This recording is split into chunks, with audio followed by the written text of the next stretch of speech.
हरे Krishna dear devotees. तो आज हम श्रीमद् भगवद गीता प्रथम अध्याय 32, 33, 34, 35 श्लोक साथ में पढ़ेंगे। उससे पहले हमारा इन्वोकेशन हरे कृष्णा महामंत्र हम जप कर लेते हैं। हरे कृष्ण कृष्ण कृष्ण हरे हरे, हरे राम राम राम हरे हरे। तो 32 नंबर श्लोक। किं नो राज्येन गोविन्द, किं भोग्य जीवितनतैव, यशामर्थे कांक्षितं, नो राज्यं भोगा सुखानि च। उसके बाद 32 नंबर श्लोक, 33 नंबर श्लोक। तैमेव स्थिता युद्धे, प्राणसत्यक्तधनानि च, आचार्य पितरा पुत्रा, तथैव च पितामहा। उसके बाद 34 नंबर श्लोक। मातुला शशुरा पुत्रा, शल्या सम्बन्धिनस्तथा, एतान्त्र इंतुमिच्छामि, घतोऽपि मधुसूदन। उसके बाद 35 नंबर श्लोक। अपि त्रैलोक्यराजश्च, हेतो किं नु मही कृते, निहत्य धातराष्ट्रेण, पति स्वजन्नदन्।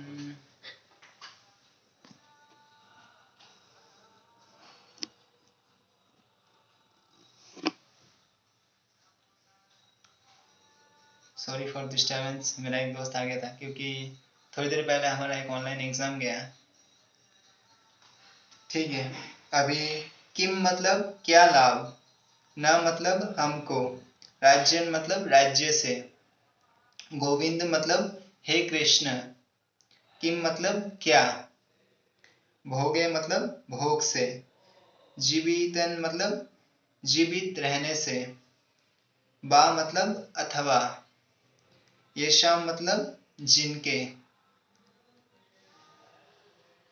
अर्थे मतलब लिए, कांक्षितम मतलब इच्छित है, न मतलब हमारे द्वारा, राज्य मतलब राज्य, भोगा मतलब भौतिक भोग, सुखानी मतलब समस्त सुख, च मतलब भी,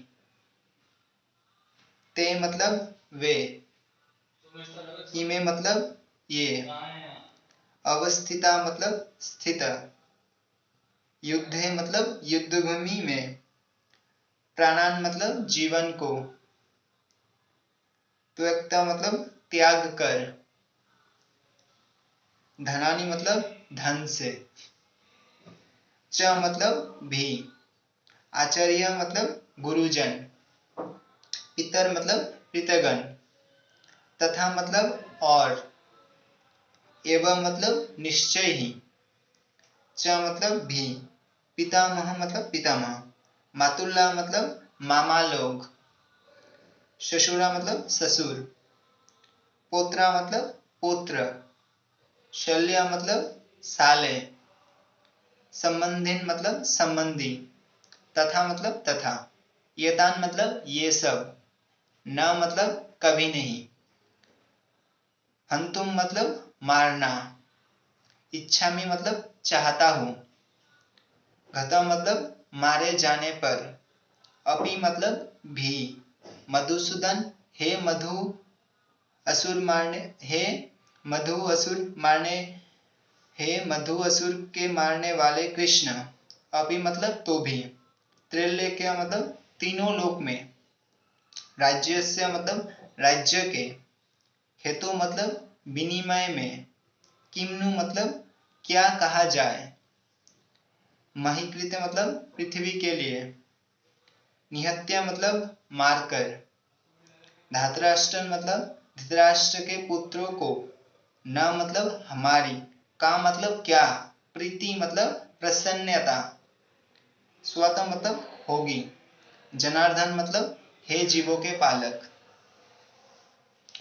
तो यहाँ पे कहा गया है, हे गोविंद, हमें राज्य, सुख अथवा इस जीवन से क्या लाभ, क्योंकि जिन सारे लोगों के लिए हम उन्हें चाहते हैं वे ही इस युद्ध भूमि में खड़े हैं।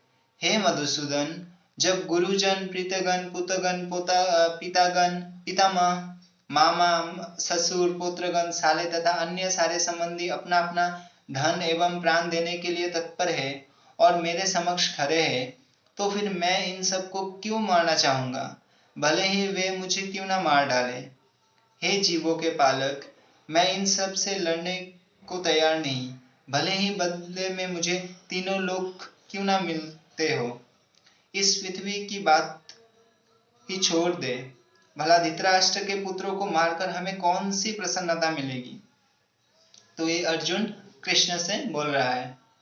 तो इसका तात्पर्य है, अर्जुन ने भगवान कृष्ण को गोविंद कहकर संबोधित किया क्योंकि वे गौओं तथा इंद्रियों की समस्त प्रसन्नता के विषय है।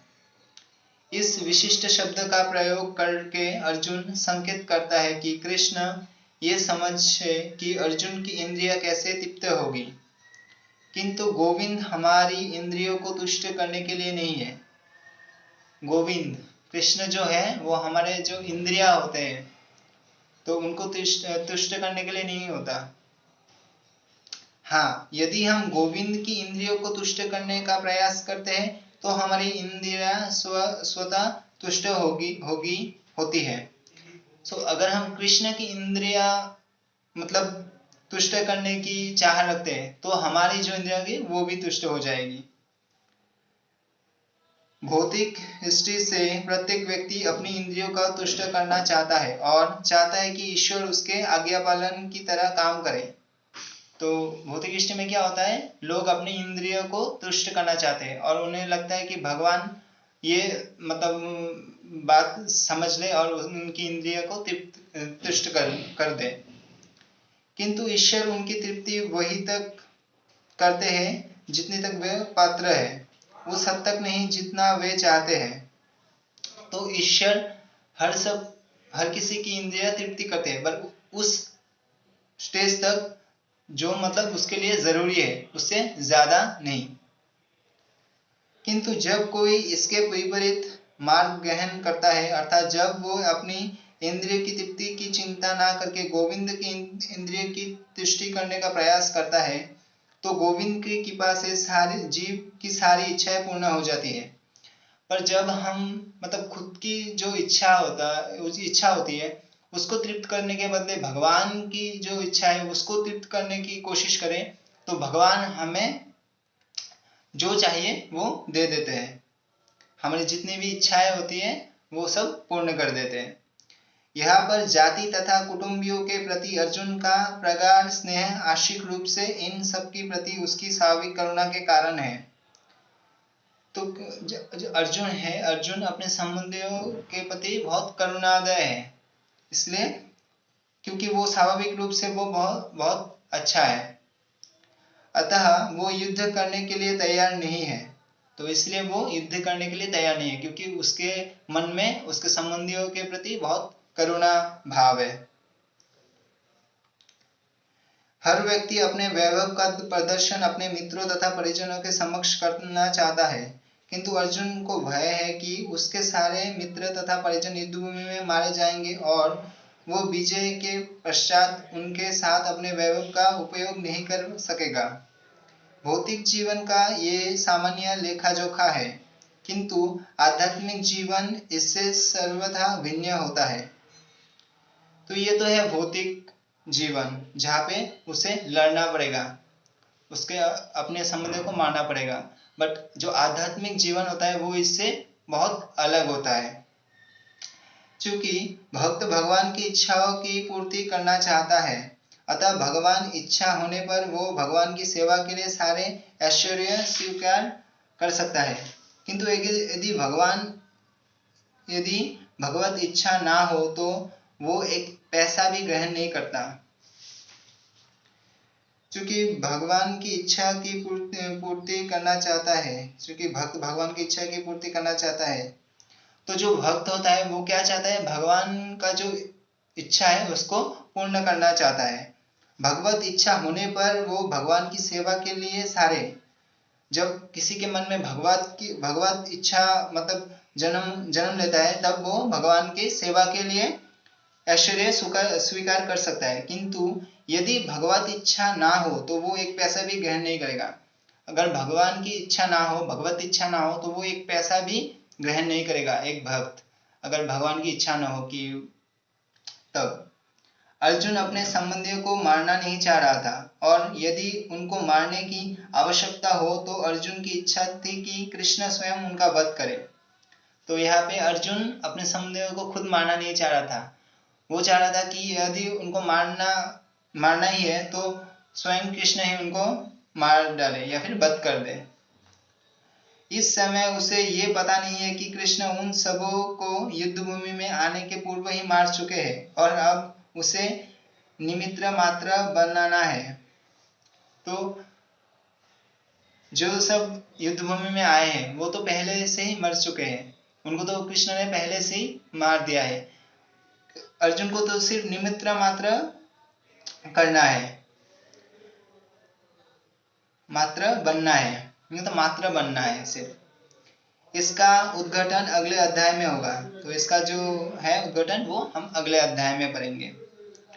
भगवान का असली भक्त होने के कारण अर्जुन अपने अत्याचारी बंधु बांधवों से प्रतिशोध नहीं लेना चाहता था। भगवान का असली भक्त है अर्जुन, इसीलिए वो जो अपने शत्रु है, बंधु बांधव जो जिन्होंने उसके साथ गलत किया, तो वो उनको भी मारना नहीं चाहता, उनको भी मतलब माफ कर देना चाहता था। किंतु ये तो भगवान की योजना थी कि सबका वध हो, पर ये तो परमेश्वर भगवान की इच्छा है कि सबका वध हो जाए। भगवत दृष्टि से प्रतिशोध नहीं लेना चाहते, किंतु भगवान दृष्टि द्वारा भक्त की उत्पीड़न को सहन नहीं कर पाते। भगवान किसी व्यक्ति को अपनी इच्छा से क्षमा कर सकते हैं।